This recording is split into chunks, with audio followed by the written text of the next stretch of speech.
Hello, hello, hello. So, here are your notes for LL2 practice. So still looking at characterization, but now looking at the ways in which we can understand personality traits through the same process with values. And so, to do a quick recap, as you know, when authors are trying to help readers understand characterization for characters, they do this by providing information through character thoughts, character actions, and character dialogue. And so every time we see characters do things, say things, think things in major events, we can then come to some conclusion about who they are, what they value, and then from there be able to make a nice, clear understanding of who they must be fundamentally. And so the model that we're going to talk about now is using, again, dialogue, actions, and thoughts to then determine a personality trait. And so what you did in class where you had these words here, as you see off to the left, and you had to define these words. So if you did not define them, you need to define those using dictionary.com or personal dictionary and get those out. And then from there, you then went into the text and found evidence and then used the definition. Use the definition of those terms to help you identify an actual match in terms of what trait fit the action, the dialogue, or the thought. All right, so first thing, and I'm going to use the model with Asher that we did in class. So you want to put one, and you want to put the character name. In this case, I'm going to put Asher. And then from this point, you want to make your 3-column chart.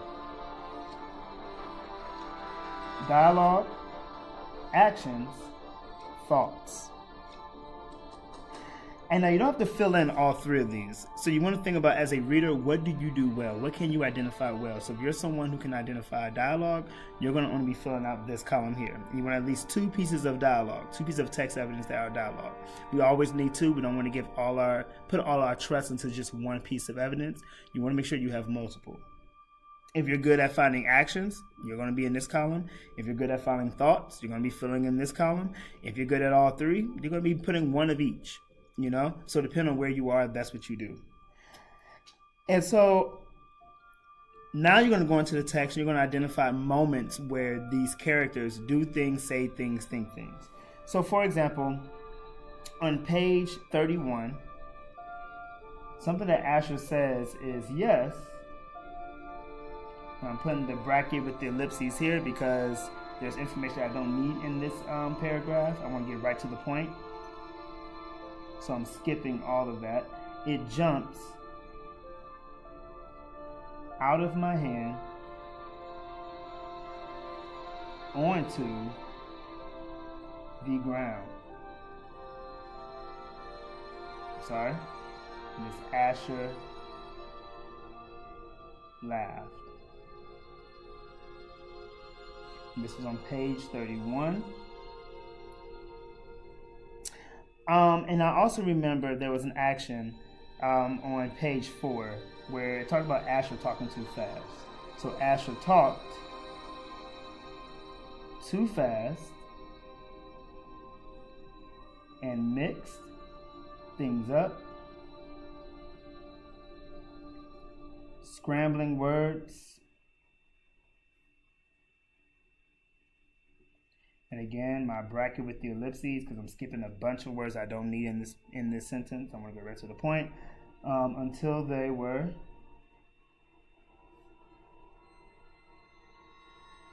often very funny.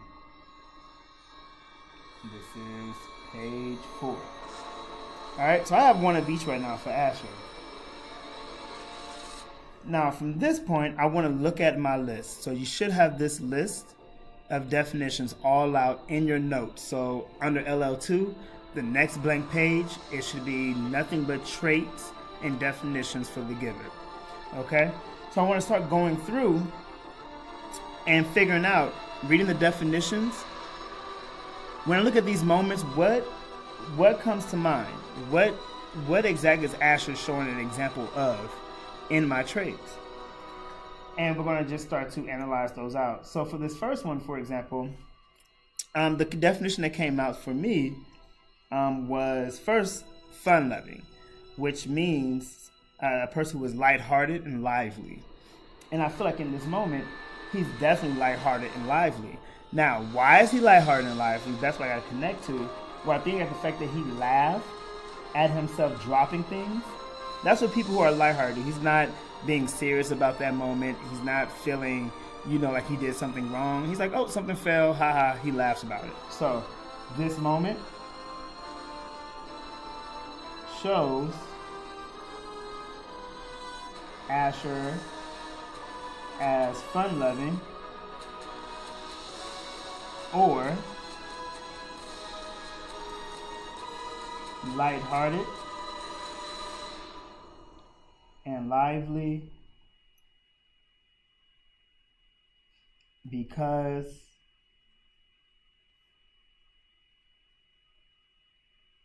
he takes dropping things lightly by laughing at himself.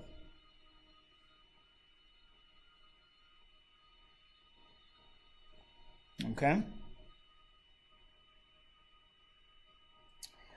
Then I want to do the same thing over here.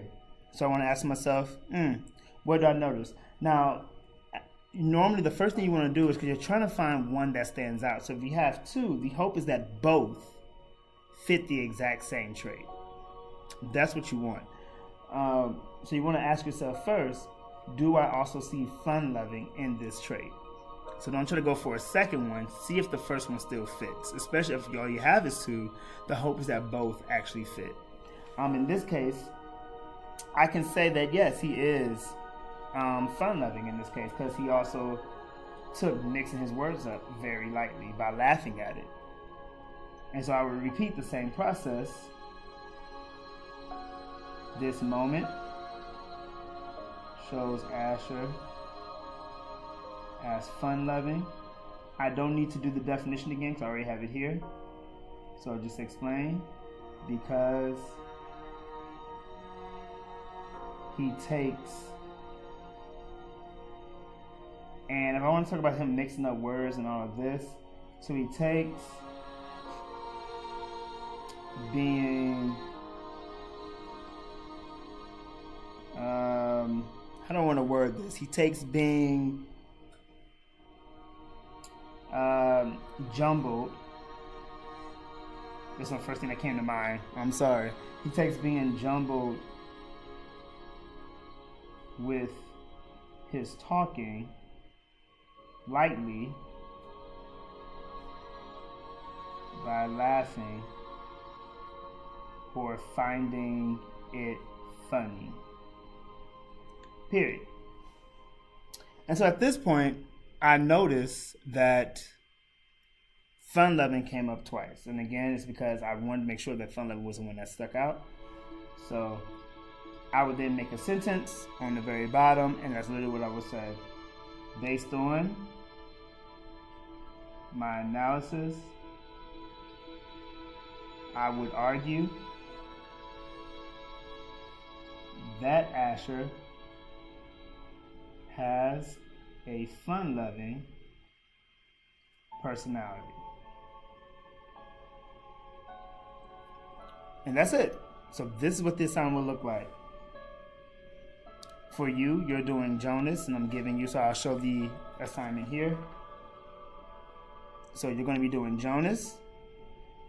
I already gave you the information. So using your definitions, go in and do the analysis part. This moment shows what personality trait. Does this moment show the exact one? If so, how? Does this one show the exact one? If so, how? And then explain which one stood out more in one sentence. Then I'm telling you that Lily is impulsive.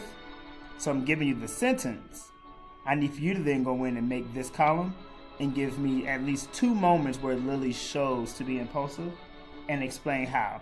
How does that moment show the definition of impulsive? Lastly, you have father. All I need you to do is pick the best one for father. I gave you the dialogue. Which one will be the best trait to fit father based on what he says on these 2 pages? And that's that.